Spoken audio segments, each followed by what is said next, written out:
feast your eyes on two post-tenebris Lux rebinds, both of which were sent to me in perfect condition and arrived damaged, thanks to myus.com. Oh, I'm calling them out.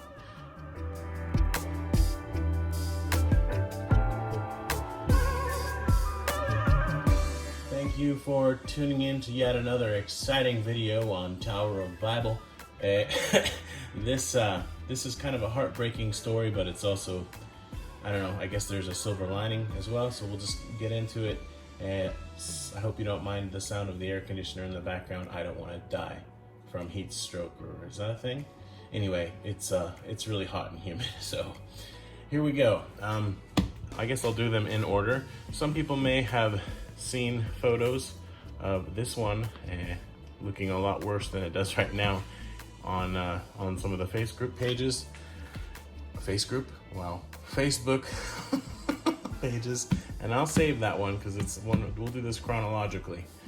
Okay, so set it aside. This is gray, not black. I'll quickly. Here's a black Skylar for comparison, just so you can see the colors. Very much a gray. Okay, so we'll come back to that, but first, so remember that these beautifully done rebinds were sent to me brand new, and both of them arrived with some pretty major damage. And in both cases, myus.com refused to do anything, or in the second case, they just didn't reply to me, and I've contacted them a few times now. This one, I was online waiting and talking to representatives twice and just got nowhere. They just sent me photos of it after it had already been opened. But this one, what happened was, well, what happened to both of them was John.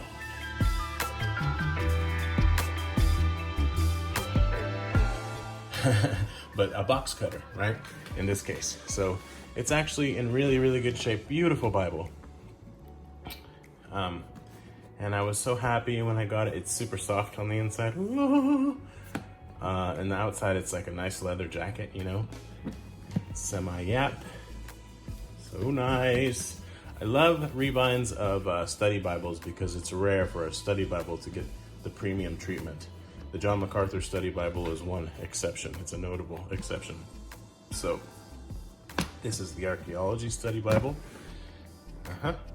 And just really beautiful. And at first I didn't notice, and then I did. And when I did, I was in shock.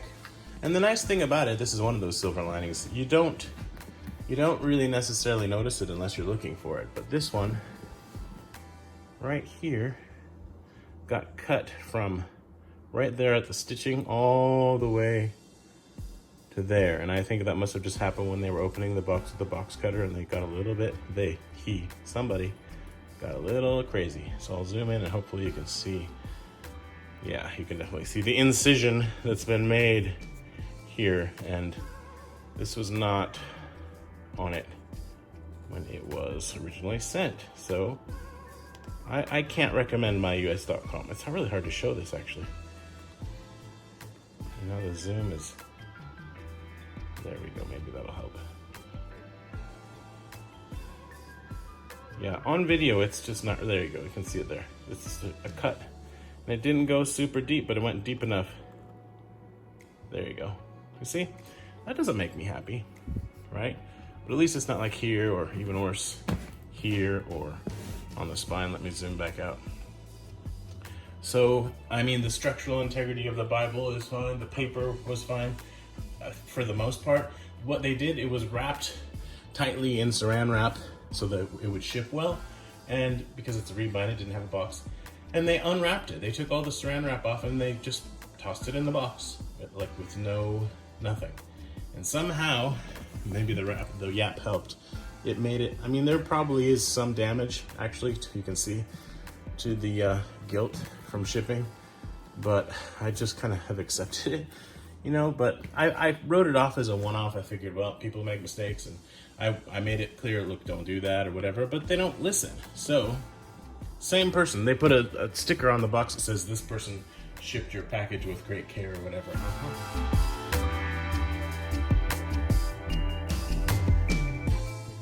So my next Post Tenebris Lux rebind that came in a box and damaged was this one. This is a 1977 NASB, and I wanted one 77 that was on good paper in a nice binding.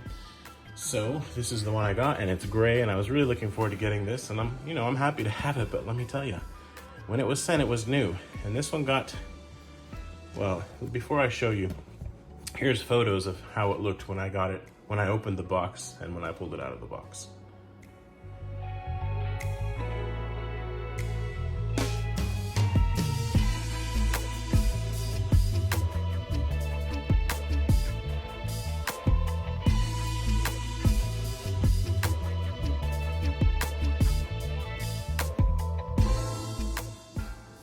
And so what I did was I put it, I tried not to cry, I tried not to, yeah. I put it under a huge stack of study Bibles and commentaries and I think a concordance or two. I don't know, here's a photo of that.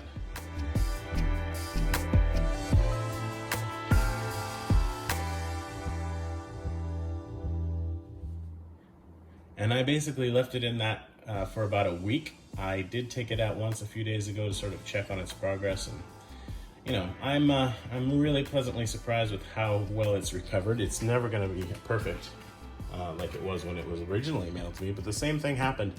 It was tightly saran wrapped, and I made it very clear, and the person has sent stuff to me before.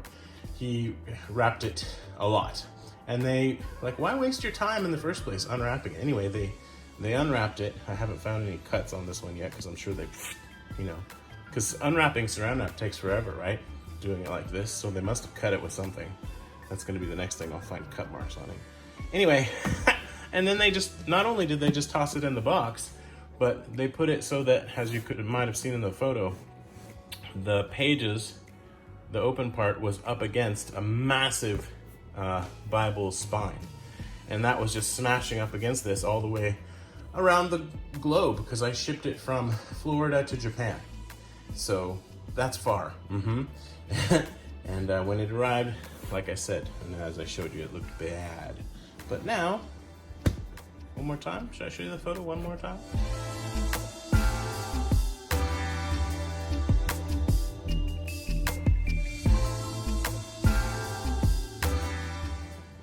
It has recovered quite nicely. You can see there's a little bit of marking, a very little bit though, shockingly, on the gilt. Go all the way around here, because this was brand new when it was sent to me. Looking good there. Jeff does such a good job on his art gilt, and it's funny because he doesn't even like it because he says it smells bad, but he does such a good job. I don't know what his secret is. Right, so for just exterior appearance, it's quite good. Like, it's really recovered nicely. It's gonna look very nice on my shelf. But as soon as you open it up, there are some signs of ouch, right? So there's even a line on the leather cover where it was bent for such a long time. And then here on the end sheet, you can see, hopefully you can see, it's just, that's never gonna go away, this crease. All right, and then there's not really a crease, but just a bend through the Bible pretty far here and here, right? Because that's where the paper was bent. But when you open it up, oh wow, little art gilt bleed there. I mean, nobody's perfect. Anyway, when you open it up, it looks nice. This paper feels and looks nicer than I was expecting. And it's just, let me maybe get it in frame. That would probably help. It's really good. Now running my finger over it like this, there's a bump because it was bent for a long time. But it's not like a crease, you know what I mean? And I feel like a crease, like a hard fold. I don't know how to talk. But I wonder how many videos I say that in. As you move on, it gets worse. Right here, it's pretty pronounced. I don't know how well you can see it. I'll zoom in a little bit. Right, but it's not that bad, And I'm not happy, and I'm still trying to get in touch with them. So you can see here, it's there's definitely some bendage, right?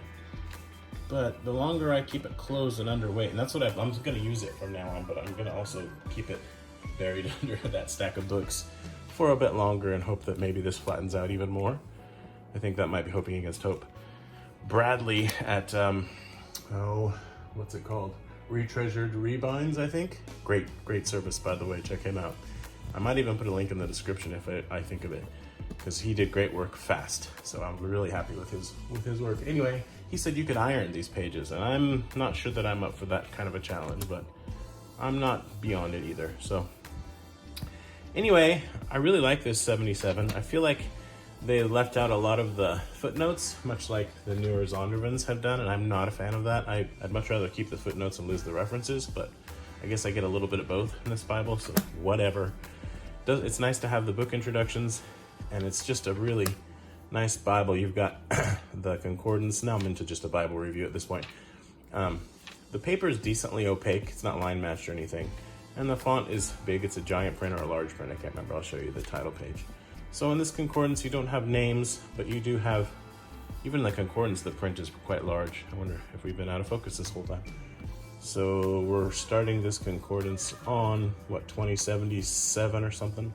It goes all the way back here to some maps and a daily Bible reading schedule. There you go. And wow, that's a lot of pages. What at 20? Oh, my head. So it's a it's a 200-page concordance, but that's because it's only double column and the font's quite large. But aside from not having names, it's quite a good concordance. So yay for that. Maps are semi glossy, not very shiny at all. And yeah, I'm quite pleased with this. And the thing is after it's been through all this, I'm just gonna love it more because it has a story. You know, before it was just this beautiful new rebind, yay, and that would have been fine. I would have been happy with that. But now it's been through, I don't know if it's something they do on purpose, like they throw them around like footballs because they're like Christians are stupid and Bible's dumb. I don't know, or if it's just a crazy coincidence, but same person, and why would you even put your name? I don't know. I don't know if I'm going to continue using myus.com, but I have added notes to all my shipments saying don't unwrap, don't take the plastic wrap off of any books before sending them ever. We'll see. I don't think they're going to do anything for me. You know, this last one was obviously them. The one before, they just said, yeah, that must have been sent to us that way. We didn't do that. And there's nothing I can do, you know. So anyway, beautiful Bible, and it's recovered quite nicely. And I'm hoping, you know, perhaps against hope, that the the creases will work out even more. That one's probably not going to. I said I would show the title page, so there you go. This is the Holy Bible, not to be confused with the Unholy Bible. A giant print edition. Here's what it's got. It's from AMG Publishers in Chattanooga, Tennessee.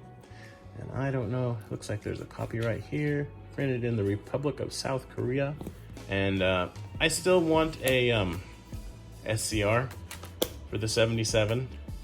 But I'm not planning on letting this one go, and especially because of this, you know, I've got this story. I honestly love it more, and I wouldn't wish that on anybody, you know, to have that happen to them.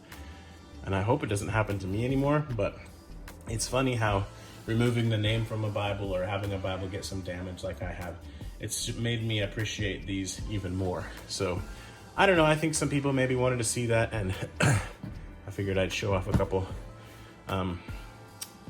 Post and Eberslux rebinds in the process. Love this gray leather, it's just straight up gray. And then I did compare it to black, and since we're here and I've got the stuff out for another video, there's the black Skylar again, and then I'll even show you a slate, if I can find one. A stack of Bibles here, sorry. Yeah, I'm not sorry, not sorry. Okay, here's slate, and it's interesting how slate is just like black and gray and brown all at the same time. There it is. Really interesting. Really interesting color, slate. Right, but this one is just unapologetically gray, and I love it. And the rounded spine, and So, anyway, I've gone on long enough. Thank you for watching. Bye-bye.